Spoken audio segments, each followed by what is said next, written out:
Hello, I want to tell you about how we can look at this wonderful story which will help us to understand the Easter story even better.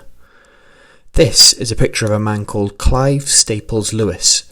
His friends called him Jack, but when he wrote his stories he was known as C.S. Lewis. You might have heard of him. He wrote lots of books, but the one I want to talk about is his most well known.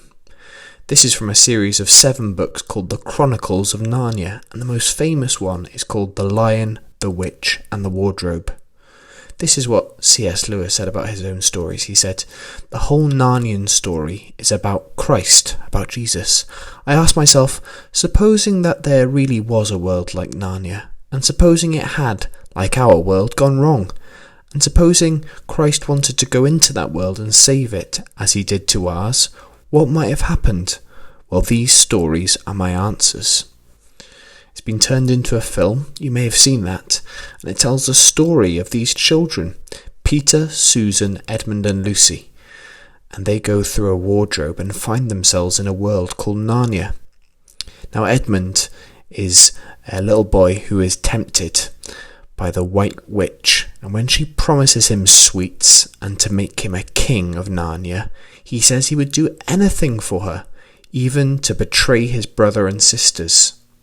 Now in Narnia, the punishment for betrayal is death. It's very serious. And that's where Aslan, the lion, comes in. He's the king of all Narnia. Because he is good, he says he is willing to take the place of Edmund. Despite his power and his majesty, we see Aslan as he gives himself up. He is mocked and tortured. They shave off his beautiful mane. They tie him up to the stone table and they put him to death. Susan and Lucy watch from afar, tears rolling down their cheeks. It's the saddest thing they have ever seen. But when they come back in the morning, he isn't there. At that moment, they heard from behind a loud noise. The stone table was broken into 2 pieces by a great crack that ran down it from one end to the other, and there was no Aslan. "Who's done it?" cried Susan. "What does it mean? Is it more magic?"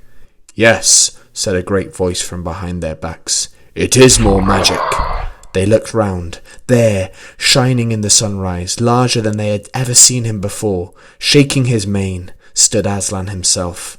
"Oh, Aslan!" cried both the children. "But what does it all mean?" asked Susan when they were somewhat calmer. "It means," said Aslan, "that though the witch knew the deep magic, there is a magic deeper still which she did not know. Her knowledge goes back only to the dawn of time. But if she could have looked back a little further, into the stillness and the darkness before time dawned, she would have read there a different incantation. She would have known that when a willing victim who had committed no treachery was killed instead of a traitor, the table would crack and death itself would start working backwards."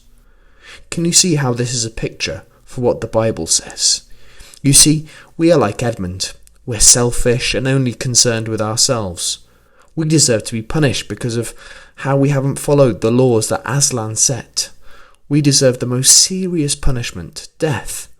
Which is scary, isn't it? But Aslan, who represents Jesus, he's the king. He rules over, and yet because he is good, he is willing to take the place of the guilty. He knows what we have done wrong, and because of his great love, he does it instead of us. He dies instead of us, and that's what Jesus did on the cross. He took our punishment. And 3 days later, Jesus' followers came to his grave, and they found it empty. And a bit like the sisters coming to the stone table and finding that Aslan had disappeared, he wasn't there. Jesus wasn't there either. He had risen. Death could not hold him. Now, death is what happens to us because of sin.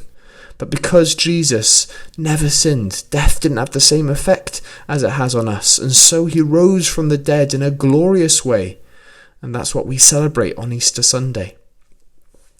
There's a song at the end of The Lion, the Witch and the Wardrobe that talks about what Aslan did. It says this: "Wrong will be right when Aslan comes in sight. At the sound of his roar, sorrows will be no more.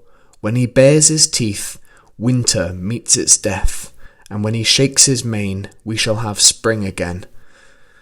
I think that song describes perfectly what Jesus will one day do. Jesus rising from the dead means that sadness and sin will one day be no more. They won't exist. Jesus has shown that death has been defeated. Things have begun to change. One day soon, all the sad things will be gone, and we will see Jesus as King once again.